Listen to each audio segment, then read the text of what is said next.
إلى حضرة سيدنا وحبيبنا وشفيعنا وزخرنا ومولانا محمد صلى الله عليه وسلم وكافة الأنبياء والأولياء والعلماء والشهداء والصالحين وإلى جميع الأرواح المسلمين والمسلمات وإلى أرواح أبينا وأمنا. الفاتحة. أعوذ بالله من الشيطان الرجيم. بسم الله الرحمن الرحيم. الحمد لله رب العالمين الرحمن الرحيم مالك يوم الدين. إياك نعبد وإياك نستعين. اهدنا الصراط المستقيم صراط الذين أنعمت عليهم غير المغضوب عليهم ولا الضالين.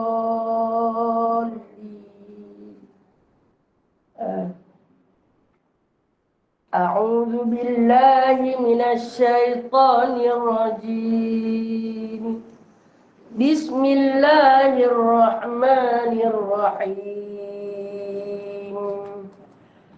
الذين كانت أعينهم في غطاء عن ذكري وكانوا لا يستطيعون سمعا أفحسب الذين كفروا أن يتخذوا عبادي من دوني أولياء إنا أعتدنا جهنم للكافرين نزلا.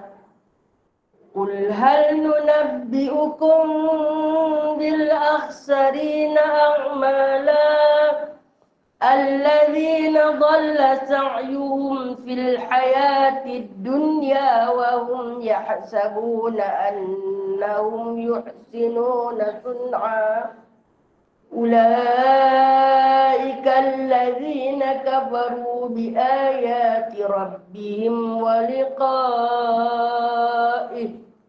فحبطت أعمالهم فلا نقيم لهم يوم القيامة وزنا. ذلك جزاؤهم جهنم بما كفروا واتخذوا آياتي ورسلي هزوا. إن الذين آمنوا وعملوا الصالحات كانت لهم جنات الفردوس نزلا خالدين فيها لا يبغون عنها حولا. قل لو كان البحر مدادا لكلمات ربي لنفد البحر قبل أن تنفد كلمات ربي ولو جئنا بمثله مددا. قل إنما أنا بشر مثلكم يوحى إلي أنما إلهكم إله واحد فمن كان يرجو لقاء ربه فليعمل عملا صالحا ولا يشرك بعبادة ربه أحدا. سبحانك اللهم وبحمدك أشهد أن لا إله إلا أنت أستغفرك وأتوب إليك. صدق الله العظيم. اللهم صل على سيدنا محمد وعلى آل سيدنا محمد. اللهم صل على سيدنا محمد. اللهم صل على سيدنا محمد. اللهم إنا نجعلك في نحور أعدائنا ونعوذ بك من شرورهم. اللهم بدد شملهم وشمل وشتت كلمتهم وزلزل أقدامهم وسلط عليهم كلبا من كلابك يا قهار يا جبار يا منتقم يا الله اللهم يا منزل الكتاب يا مجري السحاب يا هازم الأحزاب اهزمهم اهزمهم وانصرنا عليهم اللهم إنا نجعلك في نحور أعدائنا ونعوذ بك من شرورهم اللهم بدد شملهم وفرق جمعهم وشتت كلمتهم وزلزل أقدامهم وسلط عليهم كلبا من كلابك يا قهار يا جبار يا منتقم يا الله يا الله يا الله اللهم يا منزل الكتاب يا مجري السحاب يا هازم الأحزاب wansurna alaihim. Ya Allah, kami letakkan kamu di batang leher musuh-musuh kami, dan kami berlindung denganmu dari kejahatan mereka. Ya Allah, hancurkan kumpulan mereka. Ya Allah, pecahkan pakatan mereka. Ya Allah, leburkan pendirian mereka. Ya Allah, musnahkan langkah mereka. Cengkamkan anjing-anjingmu kepada mereka. Ya Allah yang maha memaksa, Ya Allah yang maha perkasa, Ya Allah yang maha membalas, Ya Allah, Ya Allah, Ya Allah, yang turunkan kitab, yang gerakkan awan, yang tewaskan tentera azab. Kalahkan mereka, kalahkan mereka, kalahkan mereka, dan kemenangan untuk kami. Wassallallahu ala sayyidina Muhammad wa ala alihi wa sahbihi wa barik wa sallim. Walhamdulillahi rabbil alamin. Amin. Amin amin amin ya rabbal alamin. Amin ya mujib du'a as-sailin.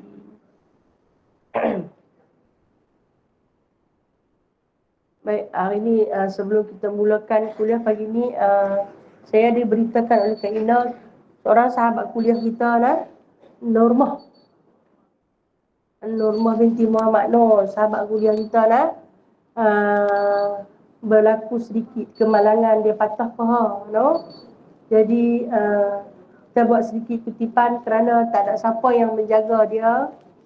Suami dia terpaksa berhenti kerja untuk menyantuni dia, dan buat macam mereka hilang punca pendapatan. Jadi barang siapa yang ada nak bersedekah, nak hubur seorang sikit boleh ada 2 beg di sini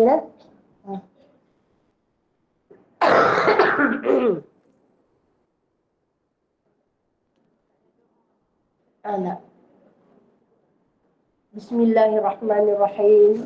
Rabbi shrah li sadri wa yassir li amri wahlul 'uqdatam min lisani yafqahu qawli. Allahumma shalli ala sayidina Muhammad wa ala ali sayidina Muhammad. Rabbi yassir wa la tu'assir, Rabbi tammim bi khair ya karim. Subhanaka la ilma lana illa ma 'allamtana, innaka antal alimul hakim, innaka antas samiul alim, innaka antat tawwabur rahim. Amma ba'du, fa ya ibadallah. Adapun segala puji tertentu bagi Allah. Selawat dan salam ke atas junjungan besar, buah hati kekasih kita, Nabi Muhammad sallallahu alaihi wasallam. Seterusnya, sebagai hamba yang lemah, yang tidak sempurna, kita rapatkan penuh rasa syukur kepada Allah yang maha sempurna atas kurniaan Allah kepada kita pada hari ini, pagi ini, tarikh ini, kita dapat lagi bernafas, hidup di atas muka bumi, di atas satu agama, ad-dinul Islam. Kita bertuhankan kepada Allah, kita berasulkan Muhammad sallallahu alaihi wasallam. Nikmat yang paling agung yang Allah bagi kepada kita.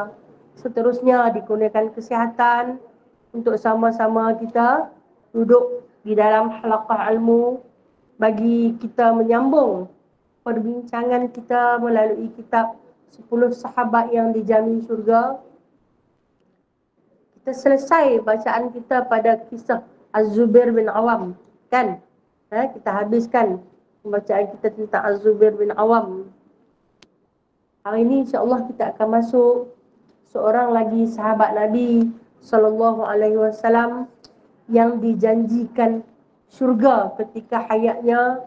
Nabi sebut nama satu persatu sahabat-sahabat yang dijamin syurga, iaitu sahabat yang ke-6, Talhah bin Ubaidillah.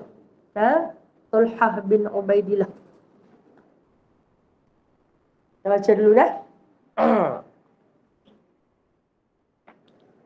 Muqaddimah dia ditulis tu, di dalam perang Uhud, beliaulah yang mempertahankan Rasulullah sallallahu alaihi wasallam sehingga terhindar dari mata pedang musuh, sehingga putus jari-jari beliau. Tengoklah macam mana. Talhah yang putus jarinya, kemudian terus berlawan dengan jari yang terpotong. Baik. Talhah bin Ubaidillah. Beliau ialah Talhah bin Ubaidillah bin Uthman bin Ka'ab bin Sa'ad, seorang sahabat daripada Quraisy, merupakan salah seorang daripada 6 orang ahli majlis yang dicalonkan sebagai pengganti Khalifah Umar bin Khattab sepeninggalnya, dan juga merupakan salah seorang yang dijanjikan syurga. Setelah Khalifah Umar ditikam oleh Abu Lu'lu'ah, ia sempat menamakan 6 orang sahabat, iaitu Uthman bin Affan, Abdurrahman bin Auf, Ali bin Abu Talib, Talha bin Ubaidillah, Zubair bin Awam, dan Sa'ad bin Abu Waqqas, untuk memilih salah seorang daripada mereka sebagai khalifah penggantinya dalam tempoh 3 hari. Talha bin Ubaidillah juga merupakan salah seorang di antara 10 sahabat yang dijamin masuk surga oleh Nabi Muhammad SAW, iaitu Abu Bakar As-Siddiq, sudah meninggal, Umar Al-Khattab, khalifah ketika itu, Uthman bin Affan, Ali bin Abi Talib, Sa'ad bin Abi Waqqas, Zubair bin Awam, Abdurrahman bin Auf, Talha bin Ubaidillah, Abu Ubaidah bin Jarrah, dan Sa'id bin Zaid. Beliau selalu aktif di dalam setiap peperangan kecuali perang Badar. Beliau telah menyertai peperangan Uhud dan menyumbangkan satu sumbangan yang besar di dalam perang Uhud. Beliaulah yang mempertahankan Rasulullah sallallahu alaihi wasallam sehingga terhindar dari mata pedang musuh, sehingga putus jari-jari beliau. Beliau telah melindungi Nabi sallallahu alaihi wasallam dengan dirinya sendiri dan menahan panah dari terkena baginda dengan tangannya sehingga lumpuh jari jemarinya. Okey, kita tengoklah peribadi Talhah bin Ubaidillah. Yang mana Talhah ini adalah di antara sahabat yang dijamin syurga, yang mana sabda Nabi SAW, in yuridu an yara syahidan yamshi fil ardi fanzur ila Talhah. Kata Nabi SAW, in yuridu an yara, kalaulah hampa nak tengok syahidan yamshi fil ardi, orang yang syahid yang berjalan. Syahid ni orang tak jalan dah. Tapi syahid yang berjalan fil ardi, di atas muka bumi itu, fanzur, tengoklah. Fanzur ila Talhah, tengoklah kepada Talhah. Dia dah dipanggil syahid tapi masih lagi berjalan. Itu satu gelaran syahid berjalan untuk dia. Syahid yamshi fil ard. Satu laqab atau kunyah yang diberikan kepada Talha bin Ubaidillah. Baik. Kalau di dalam kitab kita, dia tulis Talha memeluk Islam, dia buat tajuk yang kedua. Tapi kita utamakan nak tahu macam mana cerita dia masuk Islam, lepas tu baru cerita dia perang macam mana. Okey. Kalau di sini kita baca tuan, beliau masuk Islam dengan perantaraan Abu Bakar As-Siddiq radhiyallahu an. Talha adalah seorang pemuda Quraisy. Dia memilih profesion sebagai saudagar. Meski masih muda, Talha mempunyai kelebihan dalam strategi berdagang. Ia cerdik dan pintar hingga dapat mengalahkan pedagang-pedagang yang lain yang lebih tua. Pada satu ketika, Talha dan rombongannya pergi ke Syam.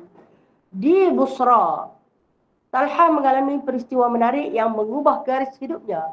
Tiba-tiba seorang pendeta berteriak-teriak, "Wahai para pedagang, adakah di antara tuan-tuan yang berasal dari kota Mekah?"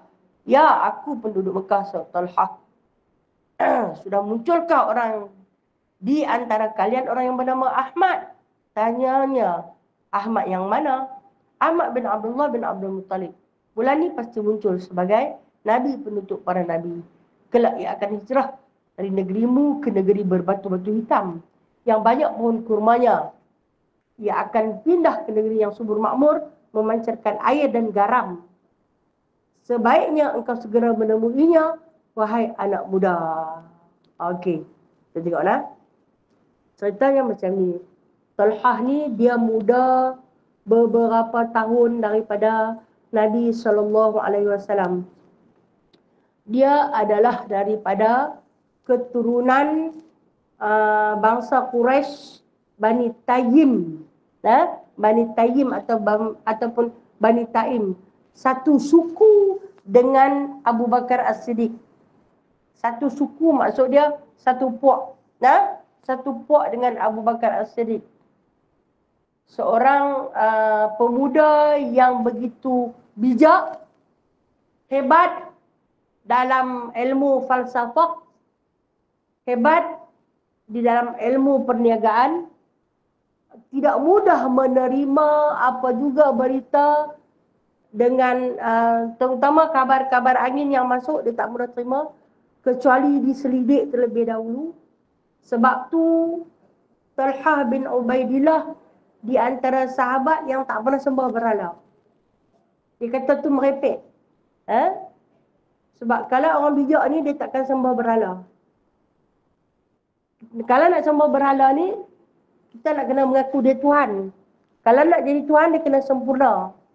Dia kena hidup. Ni orang hidup nak disembah orang mati. Jadi Talha ni kerana kebijaksanaan dia, dia tak ada hati. Setiap kali mak dia nanti panggil, mak dia ni seorang pengganut agama musyrikin yang paling kuat.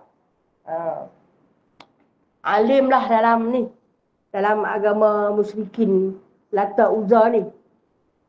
Mak dia ni mengabdikan diri. Ayah dia mati kecil juga. Waktu dia kecil ayah dia mati.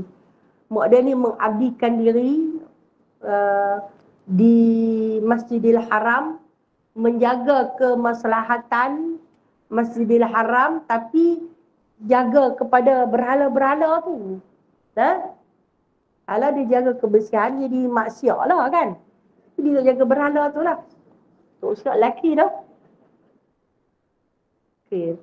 Lepas tu, bila mana sebelum keluar pergi berdagang, dia nanti pergi minta restu mak dia. Minta izin mak dia nak keluar pergi. Kemudian mak dia nanti kata, nanti mak dia nanti nak pergi ambil restu daripada Lata yang paling besar dalam tu adalah Lata. Timalah sapu di atas kepala dia.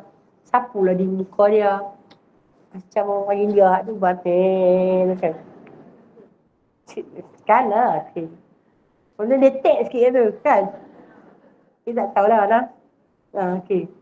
Jadi dia ni bila mak dia sapu di muka dia, dia cepat sapu-sapu balik. Mak dia cerita pasal apa? Pasal apa yang meluat sangat? Jom kita pergi minta restu. Sekejap lagi perniagaan hang akan lebih maju. Dia ni sekali keluar berdagang lama. Lama dia keluar berdagang. Kita kali ni, sekarang ni dia kata musim panas. Orang Quraisy ni memang pandai berniaga. Sebab tu dia ada surah Quraisy. Kan? Yang mana disebut ila fi Quraisy, ila fi rihlata syita'i was-sayf. Mereka itu berdagang pada musim sejuk dan musim panas. Musim sejuk dia pergi ke Yaman, musim panas dia pergi ke Syam. Sebab Syam tu angin dia sejuk. Walaupun musim panas, Mekah kalau panas ni macam duduk dalam periuk. Macam duduk dalam oven. Betul kan? Siapa yang pernah tiba umrah musim panas ni, kita keluar hotel tu, macam dia sambak panas, zoom. Angin dia pun panas. Tapi orang Quraisy ni, dia pandai berdagang.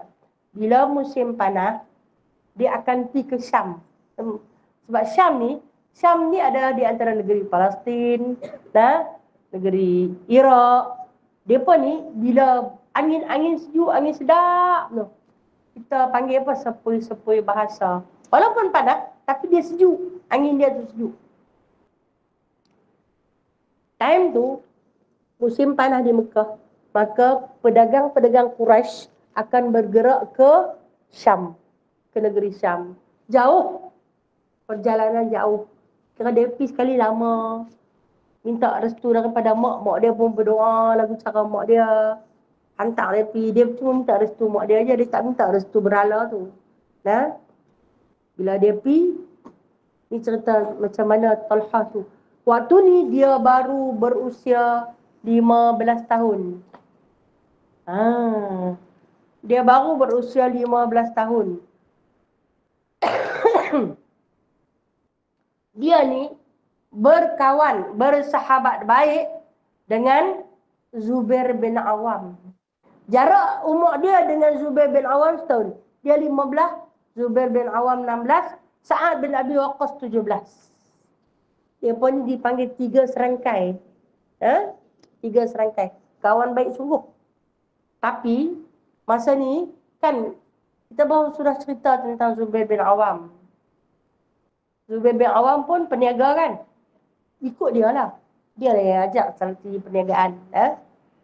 Masa ni yang dia boleh dapat Islam tu, dia tak ajak lagi Zubair bin Awam. Dia tak bawa Zubair bin Awam dengan dia. Mungkin Zubair bin Awam pergi ke lain. Jadi dia pergi dengan orang-orang tua, orang-orang yang dewasa. Lebih daripada dia. Jadi dalam berdagang, bila sampai di Pasar Busra. Pasar Busra ni, kalau hari ini kita panggil pusat dagangan. Pusat dagangan. Menjadi tumpuan seluruh tanah Hijaz pergi ke Busra ni untuk berdagang. Kira jadi pusat tumpuan. Mana-mana negara Arab Teluk ni semua akan tumpu ke negeri Busra untuk berdagang. Apa juga memang laku. Memang laku. Jadi dia pergi ke situ. Dia ni, kepandaian dia dalam berdagang, orang mudah jatuh hati. Dia pandai cakap. Dia pandai menyantuni pelanggan. Tarik perhatian pelanggan. Orang jatuh hati. Maka barang dagangan dia, aku. Orang suka pergi dekat dia. Dia akan jauh lebih murah daripada orang lain. Kan dia pun akan berlumbur-lumbur letak harga. Kemudian dia punya nanti habis cepat. Dia nanti tunggu satu kafilah yang ikut sama-sama perdagangan dia tu habis, baru dia pun boleh balik ke Mekah. Dalam tempoh dia duduk tunggu tu, kelak seorang pendeta. Pendeta ni pendeta Nasrani, bukan pendeta Yahudi. Kemarin saya cerita tentang pendeta Yahudi. Pendeta Yahudi baca Taurat. Pendeta Nasrani baca Injil. Ni hak aslinya dah. Dia bukan kafir lah pendeta tu. Dia beriman dengan Rasul yang akan muncul. Mana dia boleh beriman? Dia baca dalam Injil, ada cerita Rasul yang akan muncul. Injil turun pada tahun 20 Masihi. Nabi SAW lahir pada tahun 1570 Masihi. Hambak lagi tu, tapi dia pun beriman lah dengan apa yang ada dalam kitab Injil. Dikeloklah pendeta Nasrani ni. Pendeta Nasrani tanya, ni dalam ramai-ramai yang ada di dalam pasar Busra tu. Dia kata, siapa yang mai daripada Al-Haram? Al-Haram ni Mekah lah. Kenapa dipanggil Al-Haram? Sebab ada Baitullah di situ. Dilarang melakukan sebarang jenis pertumpahan darah. Siapa yang berasal dari Al-Haram? Dia tanya, kan dia duduk saja. Dia duduk tunggu orang habis berniaga. Kemudian dia kata, ya aku. Aku yang berasal dari Al-Haram. Muncul tak lagi? Tanya pendeta Nasrani. Muncul tak lagi? Siapa dia? Seorang Nabi yang akan muncul. Ni bulan ni. Bulan ni dia akan muncul. Bulan yang Sayyidina Abi Talha ni berdagang. Jadi, dia kata Nabi apa? Nama dia Ahmad. Ahmad yang mana satu? Ahmad yang mana satu? Dan pendeta Nasrani tu boleh menguraikan. Ya, Muhammad bin Abdullah bin Abdul Muttalib. 3 keturunan disebut tu. Jadi, bila dia sebut, macam kita katalah, Pak dia nama Daulah, tuan dia nama Talib. Bila sebut tentang keturunan tu, tahu, kenal. Kenal. Kan ramai kan, mungkinlah dia tak kenal Ahmad yang mana. Dia kata yang tu bukan nama Ahmad, yang tu nama Muhammad. Kemudian, dia tanya apa siapa dengan kemunculan dia adalah Rasul yang tertulis di dalam kitab Injil. Dia bawa main kitab Injil, pendeta tu bawa kitab Injil, buka di situ.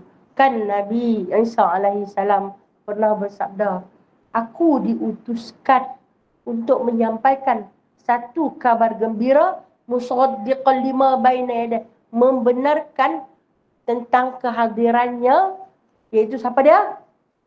Seorang Rasul min ba'di ismuhu Ahmad, yang akan muncul selepas aku, nama dia Ahmad. Pendeta-pendeta Nasrani hurai Ahmad bin apa? Bin apa? Jadi ada 3. Muhammad Ahmad bin Abdullah bin Abdul Muttalib. Bila dah ada dalam kitab Injil, maka kata Sayyidina Talha ni, ada orang dia, ada. Aku kenal sangat dia.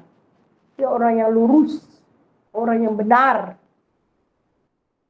Lepas tu apa? Pendeta dinasihat dekat dia, pegang dia, maksud dia, hang pergi cari dia. Hang dapat dia, hang ikut dia. Hang jangan tinggal dia. Dapatkan dia. Ikutlah ajarannya. Benar tutur katanya. Itu yang kata Sayyidina Talha, dia tu as-sadiqun. Al-awwalun, orang yang paling benar. Orang yang paling jujur sekali.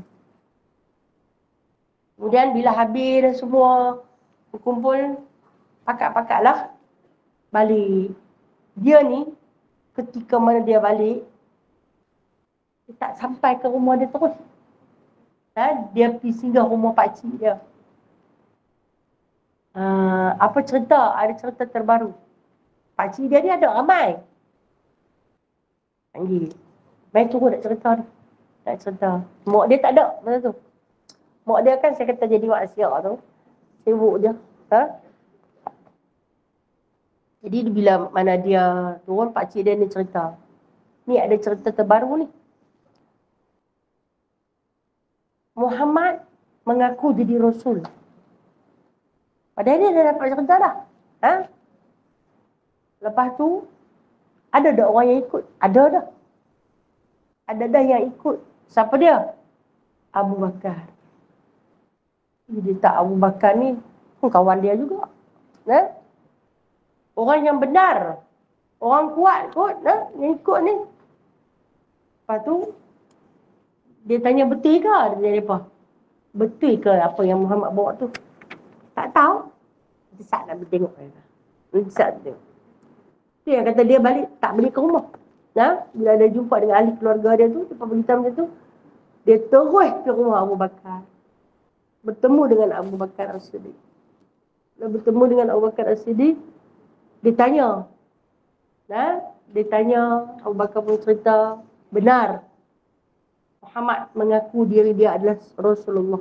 Muhammad ni dia duk berkawan daripada kecil. Dia kenal daripada kecil. Tapi bila dah macam Saidina Talha, dia tak kawan dengan Rasulullah. Dia bukan sebaya dengan Rasulullah. Dia kira separuh Rasulullah lah. Separuh pula Rasulullah. Dia kira dia 15 tahun, Rasulullah dah 40 tahun. Kan? Dia bukan sebaya lah. Dan kemudian ketika mana dia menghadap dengan Abu Bakar As-Siddiq, dia cerita apa yang berlaku pada diri dia di Busra. Dan dia kata, aku beriman sebab aku baca sendiri dalam Injil cerita pasal seorang Nabi yang akan muncul selepas Isa, nama dia Ahmad. Dan aku beriman. Jadi, di depan Abu Bakar ni dia mengaku dia beriman.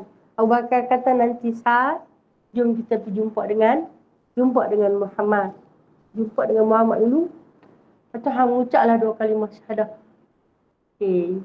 Jadi Abu Bakar bawa lah dia pergi bertemu dengan Nabi SAW.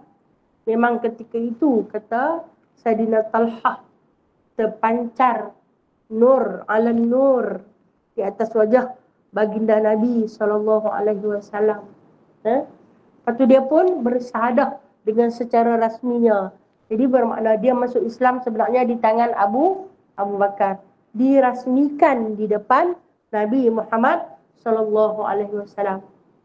Maka baginda SAW memeluk Saidina Talha bin Ubaidillah itu sambil membisikkan ke telinganya, engkau adalah orang yang ke-8.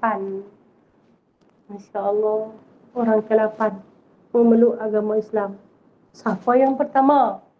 Yang pertama-tama Abu Bakar yang memeluk Islam. Yang kedua, Sayyidatina Khadijah. Yang ketiga, Sayyidina Ali. Yang keempat, Sayyidina Zaid bin Harithah. Yang kelima, Sa'ad bin Abi Waqqas. Yang keenam, Zubair bin Awam. Yang ketujuh, Uthman bin Affan. Dan yang ke-8, Talhah bin Ubaidillah. Dia punya seronok. Tahu sebab apa dia seronok?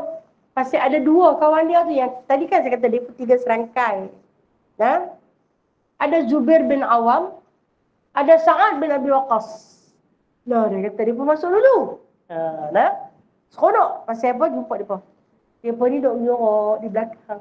Dengar kata dia main dengan satu niat baik, memeluk agama Islam. Keluarlah, berpelukanlah para sahabat, bersaudara semakin rapat di atas 1 kalimah, 2 kalimah la ilaha illallah Muhammadur Rasulullah sallallahu alaihi wasallam. Yang mana kita nak sentuh sikit kata-kata padri ataupun pendeta Nasrani tadi di dalam kitab Taurat. Katanya ada 4 tanda kenabian. Ada 4 tanda kenabian yang termaktub di dalam kitab Injil. Tadi saya sebut Taurat. Ada 4 tanda kenabian yang termaktub dalam kitab Injil. Yang mana yang pertama, tub'atsu min tihamah.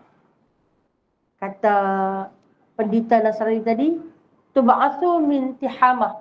Ianya dibangkitkan daripada golongan tihamah. Maksud dia golongan tihamah itu daripada satu tanah lembah yang subur, pohon kurmanya dan berbatu-batu hitam. Maknanya, kalau kita dalam perjalanan Nabi ke Madinah, kita akan tengok bukit-bukit dia. Batu dia warna hitam kan? Kita jadi heran, awak batu dia hitam. Allah Ta'ala jadikan subur pada batu tu. Di antara batu-batu hitam tu ada satu lembah yang subur. Tanamlah pokok apapun, dia akan berbuah subur.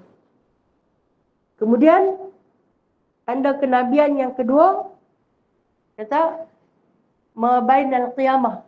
Lahirnya dia itu, dunia ni hampir kiamat.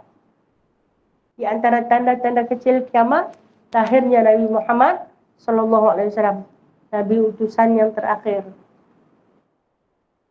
Kemudian tanda yang ketiga, mabaina katifaihi, dia kata alamah. Di antara dua bahu dia, katifun bahu. Dua bahu dia, katifai. Dan dua bahu dia ada tanda, ada cop kenabian. Dan yang keempat, yuzillu bihi al-ghamamah. Bila dia pergi ke mana-mana dia berjalan, sentiasa ghamamah akan ikut dia. Dia awan hitam akan menaunginya. Jadi, dia nak tengok benar dah apa yang tertulis, termaktub di dalam kitab Injil dengan apa yang ada pada diri Nabi sallallahu alaihi wasallam. Masya Allah. Semua ada. Nabi tu awan hitam ikut dia tahu daripada bila? Daripada kecil. Daripada Sayyidatina Halimatus Sa'diyah dukung bawa balik ke perkampungan Bani Sa'ad. Kan? Nak pergi menyusu. Baru baginda berusia 2 bulan. Bawa keluar daripada kota Mekah nak bawa balik ke perkampungan Bani Sa'ad. Masa tu awan hitam dah ikut dah Nabi. Tak apalah tak ikut. Sebab apa? Memayungi baginda daripada terikan cahaya matahari. Jadi memang dia dah. Aku yakin dengan sebenar-benarnya bahawasanya dialah Rasul. Utusan Allah. Jadi itulah syahadah yang dilafazkan. Jadi dia pun berkongsilah cerita dengan Rasulullah. Berkongsi dengan 7 orang lagi yang ada di situ. Dan duduk bersama-sama untuk meyakini mereka. Okey. Di dalam kitab yang lain menceritakan tentang fizikal dia. Orang dia tidak terlalu tinggi. Kita cerita itu Zubair bin Awam, orang dia besar kan? Kalau kata Umar Al-Khattab tu tinggi, naik kuda kaki mencecah ke bumi, tapi Zubair bin Awam tahap meleret. Tapi fizikal Talha bin Ubaidillah tidak terlalu tinggi dan tidak terlalu rendah. Bila dia berdiri bersama dengan Rasulullah, nampak sama. Nampak sama. Maksud dia, orang dia sedang. Orangnya sederhana, bertubuh tegak, sasa, pandai bermain pedang, pandai bermain panah, pandai berkuda, pandai berdagang. Ni kita kata bijak sana, bijak sini. Bukan tentang sana saja, tapi sana sini.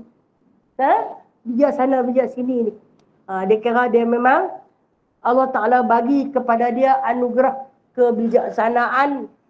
Bukan sekadar dalam bidang perniagaan, tetapi juga di dalam segala jenis bidang pergaulan, bidang pertukangan, bidang mempertahankan diri, semua dia boleh buat. Dia di antara sahabat yang bermain pedang di dalam setiap pertempuran 12 tangan.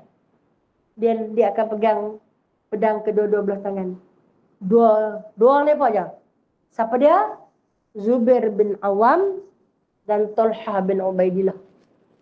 Dia pun main pedang dalam setiap pertempuran bukan dengan satu tangan. Dia pun main 2 tangan. Setiap musuh yang dihampiri pasti akan terluka. Dia pusing macam helikopter tu. Setiap musuh yang menghampiri pasti terluka. Dia dengan Rasulullah ni ada sikit hubungan. Walaupun tak sekuat hubungan Zubair bin Awam dengan Rasulullah. Kan kita baca banyak sungguh hubungan darah dia dengan Rasulullah. Tapi dia dengan Rasulullah ni ada sikit. Apa dia? Beras. Anak punya beras, biras. Dia biras kepada Rasulullah sallallahu alaihi wasallam sebab apa? Dia pun kahwin dengan anak Abu Bakar As-Siddiq. Kan Zubair bin Awam kahwin dengan Asma. Dia pun nak kahwin juga. Dia pun ambil juga satu Rasulullah ambil satu, kan? Jadi itu menjadikan mereka itu biras. Biras tu kata kawan baik, ambil pun isteri yang baik-baik daripada keturunan yang baik-baik. Dia ni, dalam kitab kita yang kita baca tadi, semua peperangan dia ikuti, satu peperangan saja dia tak ikut. Apa tulis itu? Badar. Saya nak contoh. Pasal apa dia tak pergi Badar? Dia seorang yang berdagang. Bila dia pergi berniaga, masa sampai di Madinah tu, bila di Madinah ni berlaku perang Badar, dia tu terus berniaga lah untuk menjana ekonomi bagi memacu pergerakan Islam yang miskin, yang susah. Kan hidup berdagang di tempat orang. Jadi dengan harta bolehlah bergerak. Dengan adanya harta bolehlah bergerak. Maka dia pergi berdagang. Dia tak ada sebab dia pergi berdagang. Kan pergi lama baru balik mai. Bila dia balik mai, masa tu baru Nabi sampai daripada perang Badar. Dia tengok pada sahabat-sahabat yang terluka. Dia kata, mai daripada mana ni? Mai daripada mana? Dia kata, sepeninggalan hang, dia berdagang. Kami telah menghadapi satu peperangan. Perang, dia berkata. Perang di lembah Badar. Dia kata apa? Ish, rugi aku tak ada. Dia taklah kata begitu. Saya kata, rugi aku tak ada. Dia ni jenis kaki gaduh ni. Dia kata, kalau dapat dekat aku. Abu Jahal apa cerita? Abu Jahal. Mati dia kata. Kita menang kalah. Kita menang. Oh lah rugi aku tak ada. Kalau aku ada lah lagi best. Kan? Jadi sahabat-sahabat ni gairah bercerita tentang peperangan Badar. Dia ni dengar dia rasa rugi sungguh. Walhal dia balik daripada berniaga tu. Dia bawa balik mai keuntungan berlipat kali ganda. Punya banyak. Tapi dia rasa rugi ni sebab dia tak pergi perang tu. Sebab tak ada luka di badan dia. Kira kalau ada luka di badan tu anak jantan lah. Hebat dah. Tapi bila dia tak ada luka, dia rasa macam dia ketinggalan. Terus dia pergi jumpa Rasulullah. Dia tengok ada calar, ada luka pada wajah Rasulullah. Dia berdagang pakaian. Dia ambil ridak. Masa tu dia pergi Yaman. Dia balik ridak sutera daripada Yaman. Dia selimut Rasulullah. Pasal ni sutera belum lagi diharamkan. Dia selimut Rasulullah dengan sutera yang berwarna putih. Sambil putih tu bila terkena darah kan, melekat di situ. Dia kata dia tak mau bagi sutera ni kat Rasulullah. Dia nak. Sebab ada darah Rasulullah. Dia cemburu pada sahabat-sahabat yang ikut pergi berperang. Kerana dia tak boleh. Ruginya aku ya Rasulullah. Dan Rasulullah jawab apa? Engkau berperang di jalan engkau. Kan dia pergi cari rezeki. Itu juga dia panggil syahid. Orang yang bekerja mencari rezeki itu juga syahid. Dia dapat pula rezeki lebih. Dia infak ke jalan Allah. 2 kali dapat pahala. 2 kali pahala jihad. Nak menenangkan hati seorang pahlawan yang terlalu dahaga untuk syahid fisabilillah. Itulah Talha bin Ubaidillah. Kemudian dia di antara salah seorang daripada 6 orang yang dicalonkan menjadi khalifah. Selepas kewafatan Saidina Umar Al-Khattab. Pilih antara 6 orang ni. Calon dia bagi. Maka disusulah nama oleh Umar Al-Khattab kan yang wafat selepas 3 hari ditikam oleh Abu Lu'lu'ah. Kan dalam tempoh tu dia bagi senarai ni calon-calon dia. Dia kata, pergi cari siapa-siapa yang paling layak di antara 6 orang ni. Sebenarnya dia pun pakat tolak. Dia pun pakat tolak masing-masing. Sangkutlah kepada Osman bin Affan yang menyandang sebagai khalifah. Itu yang maka terlantiklah Osman bin Affan. Pasal apa dia termasuk dalam calon? Sebab dia berkelayakan dan dia di antara yang dipercayai oleh Nabi sallallahu alaihi wasallam. Dia ni Talhah bin Ubaidillah ni, kalau Rasulullah ada satu masalah besar ke kecil ke, Rasulullah akan pergi cari dia dulu. Jumpa dia dulu, cerita dekat dia, dia akan bagi buah fikiran. Biasanya Rasulullah SAW akan pakai buah fikiran dia. Dia bijak. Dia bijak. Di dalam perbincangan, dalam setiap musyawarah dan setiap syura, Rasulullah akan panggil, bagi ada Talhah. Adanya Talhah, terjalankan perbincangan. Tak ada Talhah, jangan lagi. Berhenti sat dulu. Pasal dia tak ada, dia berdagang. Tunggu dia balik. Nanti kita bincangkan bersama. Kalau kata perlu keputusan yang cepat, maka ketika ini, kata Rasulullah SAW, boleh tak kita tunggu sat? Rasa dia nak balik dah 2-3 hari lagi. Sampai dia, kan dia kata, dia Allah wa Rasuluh a'lam. Allah dan Rasul lebih maha mengetahui. Dia tak tahu apa, tapi pada pandangan dia. Dia tidak jawab tu. Pada pandangan dia lah, dia kata, begini, dia akan tunjuk jalan. Jadi, peperangan Uhud telah pun mencetuskan peperangan yang amat besar. Menggunakan buah fikiran yang telah disusun atur oleh Talhah bin Ubaidillah. Kalaulah itu, kita baca peperangan Badar milik Zubair bin Awam. Ingat tak? Ingat? Lupa dah. Zubair bin Awam, kata Rasulullah dalam Badar ada 20 Zubair bin Awam. Pakai serban warna apa? Kuning. Kan? Dalam perang Hunain, tengok macam mana Zubair bin Awam. Mereka duduk, musuh duduk di atas bukit, mengedak. Siapa dia lah serban kuning, sat pergi ke depan, sat pergi ke belakang. Depan, belakang, lepi. Dengan 2 pedang kiri kanan. Semua orang terluka kena dia. Itu Zubair bin Awam.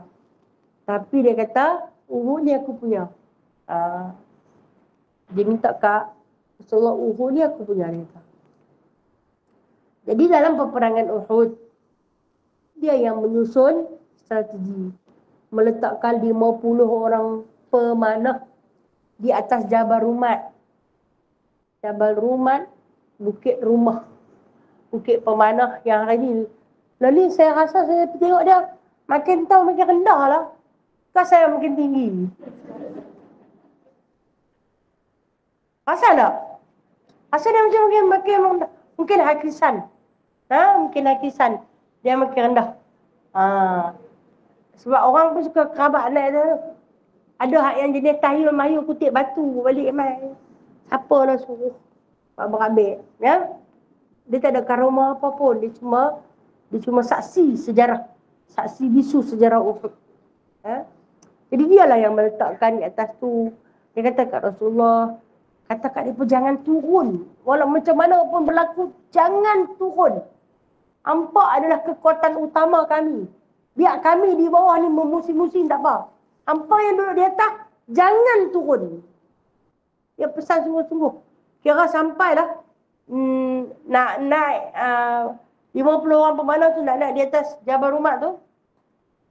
Ingat! Situ. Ingat jangan turun. Jangan turun. Dia sambil duk beritahu ni. Jangan turun. Alah, rontau lah. Kita kan? Rontau lah ni tak habis-habis. Kata jangan turun. Lalah nak pesan tu. Kita. Macam tu lah kita. Tapi 50 tu bukan pesan kita lah. Bersyahid. Bersyahid. Okey. Dan penyusunan dia tentang kedudukan para tentera tu memang dah cantik dah. Itu yang kata. Pusingan pertama, Islam menang. Dalam peperangan Uhud, pusingan pertama Islam menang.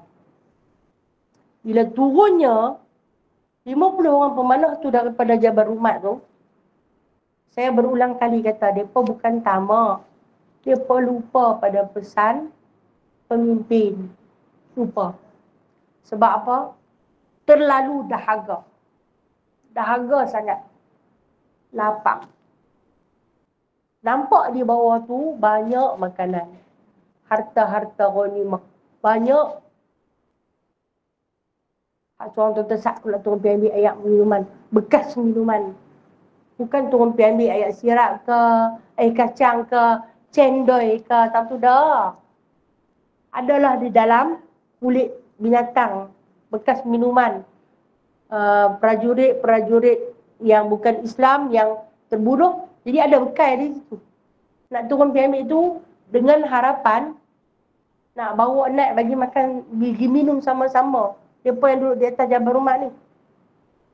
Masa tu dah menang dah. Jadi tu yang dia boleh turun. Tapi kita manusia ni satu perangai. Bila tengok seorang mula, saat aku pergi ambil, saat kerja kita pergi ambil, semua lagi boleh minum. Bila main 2-3, hak nombor 3 tu dia tak ambil hak minuman tu. Dia ambil hak lain. Hak nombor 4, jumpa ghanimah, harta banyak. Harta rampasan perang. Yang tu Rasulullah kata halal. Jadi bila dah turun, ramailah yang turun. 50 orang pemanah yang turun tu, bukan semua. Bukan semua, tapi setengah. Tu yang kata Khalid Al-Walid, dia belum Islam waktu tu, dia mai daripada arah belakang. Habis dia bagi. Atas bukit pemanah tu, habis dia bagi. Tapi ada seorang kata tu, Sa'ad bin Abi Waqqas, yang tak berhenti-henti. Nah, luka parah dia. Masa ni, Talhah ni, kan dia kata, Uhud dia punya. Uhud dia punya. Dah kata-kata menang mula tu, rasa lega lah dah. Nak bagi perhabis saki baki yang tu ada ni. Rupanya, orang kafir kan, mereka kan ramai. Ada 3,000. Orang kafir ni, ada di balik bukit. Bila masuknya Khalid Al-Walid, mereka ikut dengan Khalid Al-Walid. Lagi tengah 2,000. Orang Islam yang 1,000, yang dah mati dah berapa banyak tu. Tinggal sikit kan. Jadi masuk daripada belakang, maka terus diperangi.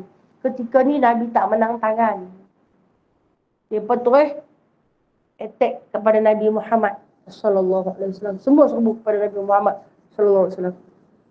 Dalam sejarah telah pun merakamkan seramai hampir 40 orang tentera musuh kerumun Rasulullah. Bila kerumun Rasulullah kata, mai siapa tolong aku? Masa ni Talha bin Ubaidillah, dia kan saya kata, dia ada 2 pedang, tak menang tangan ni.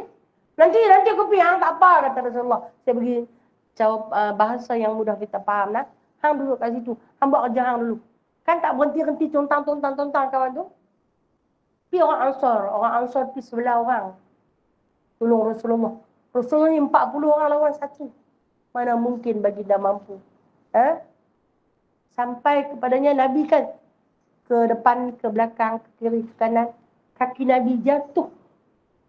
Termasuk dalam lubang. Bila kita kata masuk dalam lubang, jadi terpelecok. Terrebahlah lutut baginda sallallahu alaihi wasallam. Dan waktu tu, satu anak panah tepat kena dari Nabi. Bila anak panah tepat kena dari Nabi, maka bercucuranlah darah yang mulia tu. Masuk dalam mata Nabi. Darah, kalau masuk dalam mata, Masya Allah, pedih. Pernah tak masuk darah dalam mata? Pedih, ya Allah. Pedih tahap buta. Kelam dunia tak nampak. Itu yang berlaku kepada baginda sallallahu alaihi wasallam. 11 orang Ansar ni punya jaga Rasulullah sambil habis semua syahid. Habis semua mati. Bila syahid, Rasulullah terus panggil, Talha. Ya Talha. Dia dengar Rasulullah panggil, dicari Rasulullah, tak ada. Rupanya Rasulullah dah rebah ke bawah. Dia main. Dia main. Saya kata dia main 2 pedang lah. Bila dia main 2 pedang, dia pecantah satu pedang ni. Sebab dia tak ada perisai. Orang lain main 1 pedang, 1 dia ada perisai. Dia main 2 pedang tu. Bila mana dah terlampau ramai musuh, dicantas tangan dia. Ni dalam hadis cerita. Ada kata jari dia, ada kata lengan dia kat sini. Lengan dia di sini. tangan sebelah kiri. Putus satu pedang. Tinggal satu lagi, tinggal satu pedang. Ada kata jari dia yang habis 4-4. Hari kita tengok sahih. Sesahih mana yang paling sahih. Kemudian dia terus berlawan mempertahankan Nabi SAW, menjadi diri dia sebagai benteng perisai Nabi. Ya? Nabi bagi kepada dia perisai Nabi, dia bawa masuk tangan dia yang putih tu di dalam tempat cakok tu, dia bertahan. Kita kalau dah kena luka tu tak boleh guna dah ni. Dia boleh guna lagi dah, dia masuk tangan dia dalam tu, dia masih lagi mempertahankan Nabi. Waktu ni dia mengalami ni pendapat ulama dah. Ulama sirah mengatakan 40 tikaman lembing libasan pedang dan juga panah.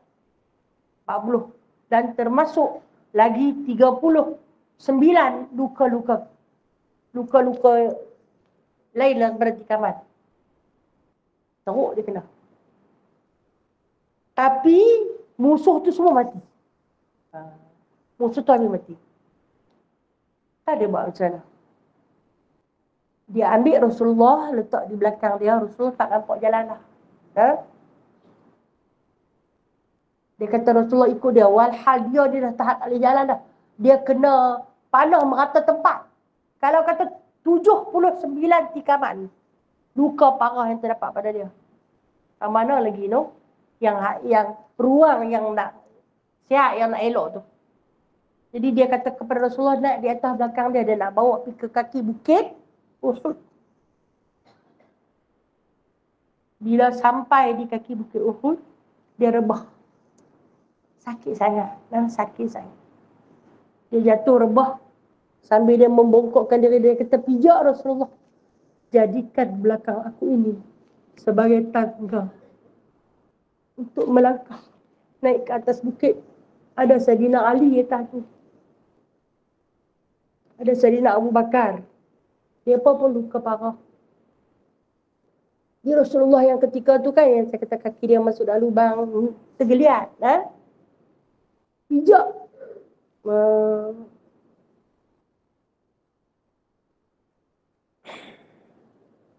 Dia kata mulianya belakang Talhah.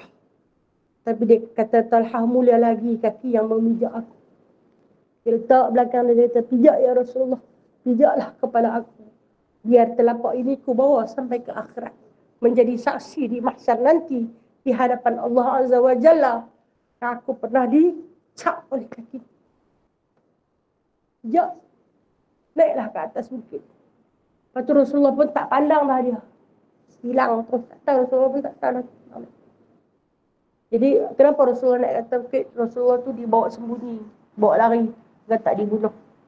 Rasulullah berdiri di situ. Rasulullah kata aku masih hidup. Itu yang dia kata Rasulullah mati. Aku masih hidup. Bila orang kafir tengok Rasulullah masih hidup, dia pelari. Pasal apa? Sahabat-sahabat yang dah lemah semangat. Kata Rasulullah tu dah wafat. Bangkit lawan. Itu dia hambat. Pusingan ketiga. Islam menang balik. Dalam perang Uhud.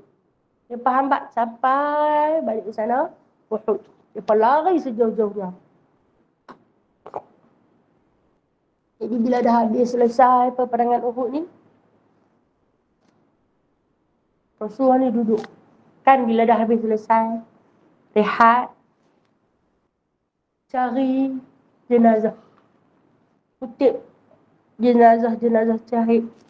Yang ketika itu, ada siapa? Sayyidina Hamzah, Allahu Akbar. Kesayangan Nabi SAW. Dirobek, dicari tubuhnya. Nabi menangis sampai hampir pingsan. Nabi menangis. Teruk sangat. Sudah habis dikutip, diletak di depan Nabi satu jenazah yang disusun di depan Nabi. Nabi tak nampak Talhah. Nabi kata, Aku tak nampak Talha. Di mana Talha? Dia kata, pergi cari saat dia. Pergi cari. Rasulullah pesan kata, cari dia sampai jumpa. Cari nampak dia ada dalam satu lubang. Terterak. Dengan luka parah. Berlumuran dengan darah. Kalau sekali pandang, dia kata, tak ada dah. Habis dah Talha. Habis dah Talha. Mak seorang tu yang pergi jenguk kata, terus jumpa Rasulullah. Talha dah syahid. Rasulullah kata, kejut dia dulu. Maknanya Rasulullah tahu dia tak mati lagi dah. Kejut dia. Dia pun balikkan badan dia. Bila balikkan badan dia, baju besi yang dia pakai tu relai. No? Dia buka mata. Aku masih ada. Aku masih hidup, dia kata. Bukankah Uhud ini aku punya?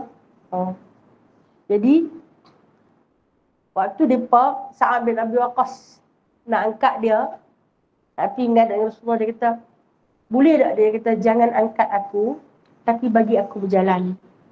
Aku tak mau nampak lemah di hadapan Rasulullah sallallahu alaihi wasallam. Dia berjalanlah.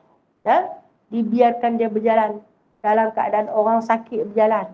Bukan sekadar sakit lutut, sakit tumit, bukan. Sakit dipotong. Jari jemari habis jari dia. Walaupun ada yang kata sampai ke pergelangan tangan, sebab kata dia boleh pegang perisai tu lah. Dia boleh masuk tangan dia dalam perisai tu. Sebab tu mungkin takatnya 4 jari yang hilang. Wallahualam lah. Allah yang maha tahu. Jadi bila menghadap dengan Rasulullah, dia malu. Sebab jari dia hilang. Malu jari hilang. Sembunyi tangan tu di belakang. Aku masih hidup ya Rasulullah. Itu yang Rasulullah pun kata kepada para sahabat. Wahai sekalian ahli-ahli Uhud, kata Nabi SAW, yuridu an yara syahidan yamshi fil ardi fanzur ila Talha. Wahai sahabat-sahabat Uhud sekalian, kalaulah hampa teringin nak tengok syahid yang duduk berjalan, tengoklah kepada Talha. Punya dia hebat dia di dalam peperangan Uhud. Balas dendam, Badar tak boleh main, kan? Dapat Uhud memang jadi dia punya. Itulah kehebatan Talha bin Ubaidillah. Dan satu lagi kita akan baca nanti, gelaran yang diberi kepada Talha bin Ubaidillah di dalam peperangan Uhud, maka Nabi telah pun menamakan dia sebagai Garuda Allah. Macam Garuda. Dia memusin. Dia memusin mengalahkan musuh. Baik. Kalaulah kata teringin nak bawa nama Talha, saya memang teringin nak bawa nama. Tapi malangnya bukan nak saya, cucu.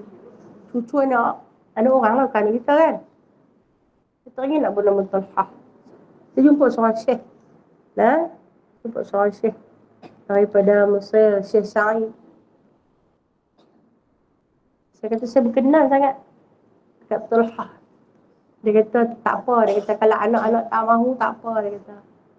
Talha tu maksud dia pohon yang besar.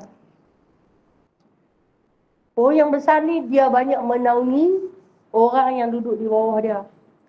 Dia akan memberi manfaatnya.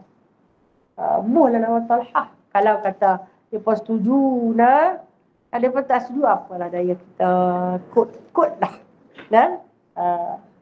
Di antara nama besar di dalam Islam, orang ke-8 yang memeluk agama Islam.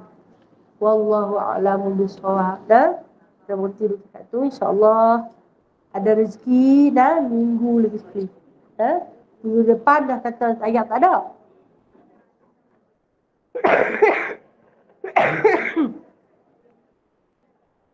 Minggu lagi sekali saya di Batu Mau. InsyaAllah. Lepas kita akan kembali kepada serta Talha bin Ubaidillah. Selagi ada usia, selagi ada masa, ada rezeki yang Allah Ta'ala anugerahkan pada kita jumpa lagi Wallahu a'lam. Ada soalan? Allahumma shalli ala sayyidina Muhammad. Alhamdulillah, Masya Allah, banyaknya. Kutipan hari ni dapat untuk sahabat ukhuwah kita ni RM975. Masya Allah, banyaknya. Kak Ina tolong kirim salam dekat dia lah. Doa daripada kami, moga dia cepat sembuh, tabah dan sabar hadapi ujian Allah Ta'ala. Kuatkan diri. Kerana sesungguhnya setiap kesakitan, walaupun masuk satu selumbar dalam jari kita, akan dikifarahkan dosa-dosa kita. Satu selumbar. Apatah lagi kan yang patah tu, insyaAllah lah, tolong salam kat dia. Dan untuk sahabat-sahabat yang bagi kat saya petua macam-macam bagi petua untuk menghentikan batuk. Terima kasih banyak-banyak. Terasa diri disayangi. Terasa diri sayangi. Kemarin Ajar dah bagi dekat saya satu petua. Saya cari yang mana yang paling mudah saya dapat. Buah limau, limau sangkis, potong kepala dia, bubuh, garam, cucuk, kukus. Lepas tu makan jadi lembut lah kan. Masya Allah. Alhamdulillah. Saya buat. Seorang sahabat Google Meet. Mai dari Parit Buntang. Saya tengah mamu dah pukul 4. Tapi saya tak akan tutup pintu habis-habis. Saya akan biar untuk kucing masuk keluar. Dia masuk, dia panggil saya tak sedap. Okey lah. Hilang ingatan, hilang radar. Dia masuk mai. Dia bawa mai 2 botol air. Dia buat sendiri. Madu. Dicampur dengan bawang Holland. InsyaAllah. Hebatnya sahabat-sahabat yang Allah hantar pada saya. Terima kasih banyak-banyak. Dia buat teh daripada daun mambu. Dia kata pahit sangat-sangat ni. Saya tak boleh makan. Boleh. Pahit macam mana pun boleh. Tapi kita pegang satu je. Yang maha menyembuh ialah, saya tahu perempuan sayang kat saya pun sayang kat perempuan kerana Allah. Terima kasih doa untuk saya. Terima kasih. Tolong ubat untuk saya. Terima kasih. InsyaAllah Ta'ala. Kita sihat kerana Allah. Kita sakit kerana Allah. Hidup kerana Allah. Mati kerana Allah. InsyaAllah Ta'ala. Yang baik daripada Allah. Yang buruk daripada saya sendiri. A'udzubillahi minasyaitonirrajim. Bismillahirrahmanirrahim. Alhamdulillahirrabbilalamin. Hamdan kathira. Hamdan yuafi ni'amahu wa yukafi mazidah. Ya Rabbana lakal hamdu kama yanbaghi li jalali wajhikal karim. Wa azimi sultanik. Ya musabbibal asbab. Ya fatihal abwab. Ya sami'al aswat. Ya qadiyal hajat. Ya mujibad da'wat. Ij'alna minan najihin. Fansurna fa innaka khairun nasirin. Waftah lana fa innaka khairul fatihin. Waghfir lana fa innaka khairul ghafirin. Warhamna fa innaka khairul rahimin. Warzuqna fa innaka khairul raziqin. Wahdina wa najina minal qawmil zalimin. Allahumma ansur lil muslimin fi Filastin. Allahumma ansur lil muslimina wal muslimat fi Gaza. Allahumma ansur lil muslimin fi Masjidil Aqsa. Allahumma ansur lil muslimin fi dunya wal akhirah. Allahumma rabbana atina fid dunya hasanah wa fil akhirati hasanah wa qina adzaban nar. Wa sallallahu ala sayyidina Muhammadin walhamdulillahi rabbil alamin. Taqabbalallahu minkum.